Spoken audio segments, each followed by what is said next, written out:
Youth and Family Services has been in existence for over 20 years, meeting the mental health and wellness needs of Holliston. It's time to review their services and meet the team who provides this support. Jackie and Kirsten, thank you for coming and talking to us. Jackie, tell me about your initiatives here at Youth and Family Services. Sure. Thanks for having us. We are a municipal department here in Holliston, and we have a mission to provide mental health, social services, and behavioral health and wellness programs for the entire community. And my role is to provide counseling services, to oversee our clinicians, and to promote behavioral health and wellness opportunities within the community.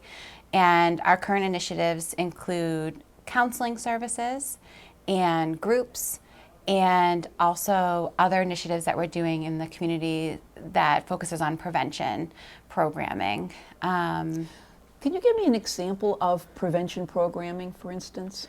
Sure. I also support the Holliston Drug and Alcohol Awareness Coalition, and that coalition has been around for the last 7 to 10 years here in Holliston. It was developed to look at substance use in the community and lower rates of substance use among adolescents and young adults. And over the course of the last 7 years, we have been able to work on reducing overdose deaths in the community, as well as educating parents and stakeholders on policies and prevention services for adolescents who might be at risk of a substance use disorder. So that's just an example of some of the prevention work we're doing here in town. What about you mentioned some other initiatives? So we also provide counseling services. It's sort of the main focus of our program. We work with kids as young as 4, as old as 91, so really across the lifespan, and we provide individualized support for those families. We also do an assessment on some of what kids might be needing. So when you come in, we're really focused on individualizing our care for a resident in the town, and so some of that might look like an assessment. So we're sort of trying to figure out sort of what the root cause of some of the issues, where they're coming from, and how to really support them in getting them the resources that they need long term. Kirsten, what about you? What are you involved with? I mainly support Jackie with the clinical programming that she was talking about. So having a caseload of individual clients, families that we're supporting. We also do group programming, so I help run groups from time to time, covering a variety of different topics. Like, what are some of the topics that you mean you'd hold a meeting and you could just come and talk about a topic, or? We offer drop-in groups from time to time, so we advertise through social media and our website and try to get the word out, just a safe space for certain age groups. So we've targeted elementary age in the past, we've targeted middle school age. Yeah, through COVID, we really felt like kids were needing an opportunity for socialization, especially after lockdown and schools weren't in session. So we were able to get off the ground some drop-in groups over COVID that help support younger students who wouldn't necessarily be able to make their own play dates and stuff like that, and then also the middle school age, because that's just developmentally where we were seeing such a high need over COVID. And then at the high school age, we have support groups for substance use prevention, so some kids that are identified that might be needing some extra services around stress management or substance use behaviors, healthy decision making. Do you go into the school, or do they come out to see you? We do both. Oh. Yep. Yep. And I know you also do court diversion?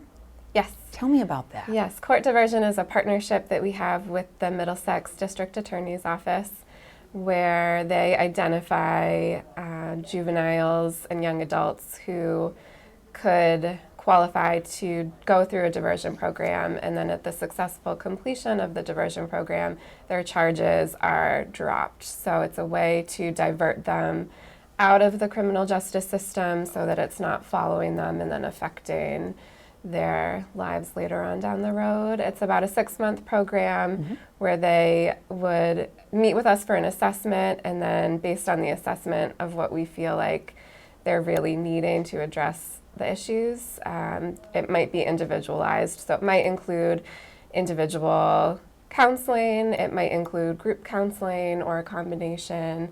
Community service projects are often identified. And we kind of work together with the police in town and the DA office to get kids through that program successfully. We actually have a 100% success rate with students, adults, young adults coming in through our court diversion program. So at the end of 6 months, we have never had a situation where somebody has to go back to the court and pick up charges. Everybody successfully completes the program, and even 6 months after completion of the program, no new charges are being found. So we have a good safety measure too in terms of the completion of the program. Oh, I like that. That's very exciting. What other successes and accomplishments can you talk about in the past year or so? Yeah, so over COVID, I think one of our strongest initiatives was our rent and mortgage relief program, which provided over $75,000 for residents in need. We focused specifically on families with children at home.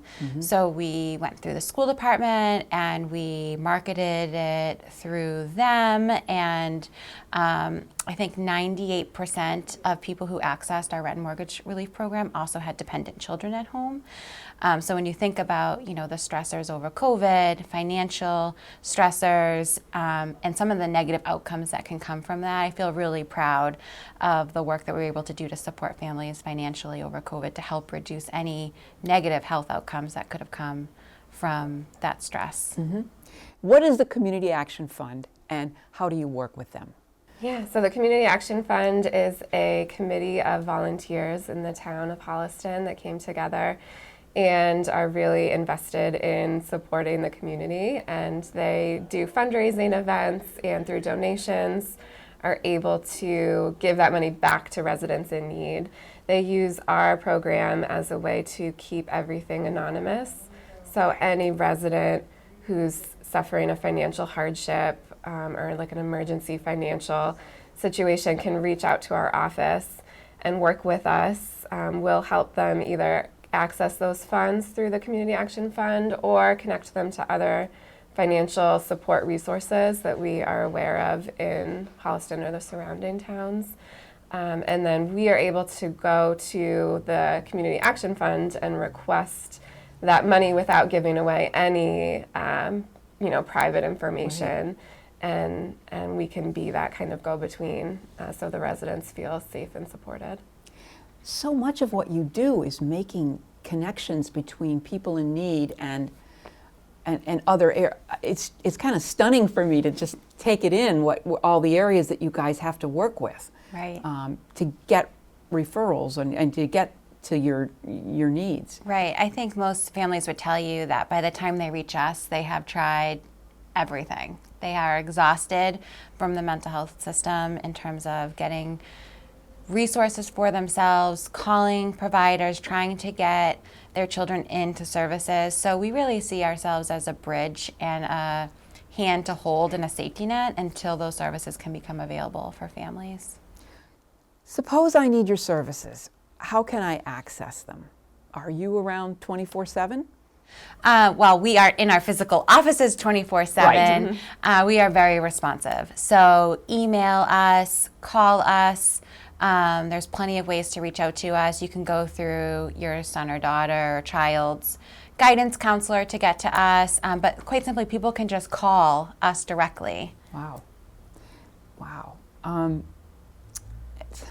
And then you have access to other hotlines I can see from your website. So people can go to your website and find out a lot of information from that, I think. Yeah, our website has information from how to reach us, to our newsletters, our previous newsletters, which we were putting out with some good mental health resources on there. We also have guides to help walk people through the mental health care system, what to expect at your first call. And if anybody, needs us, we are available to them regardless of, what the situation is and what's going on for them. That's exciting. Wow.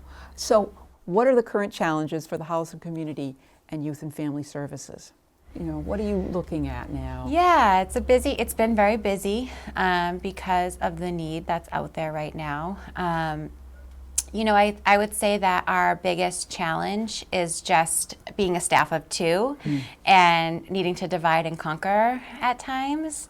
But I'm very excited because we made a proposal a couple months ago with the ARPA committee, which is a group of individuals here in town that is helping to facilitate the American Rescue Plan money. And we were able to be successful in advocating for ARPA money to be applied to mental health services in particular. So we got a nice little boost to our department in that way, and we're going to be able to hire a temporary support person who could help us with the COVID increase in referrals and just help us kind of as a program coordinate some additional services and groups. We really like to be able to do some adjunctive work to our clinical practice just in terms of our ability to help outreach and support residents that are calling and what their needs are. Well, that's great. That's great. And so in terms of the future of the Holliston community, and what plans do you have for that to support us? Yeah, so we just wrote a really large grant with the coalition and many different stakeholders in the community. It's called the Drug Free Communities Grant. It's $625,000 that will look specifically at Holliston and what areas of need we have, also what assets we have and what preventative services already exist.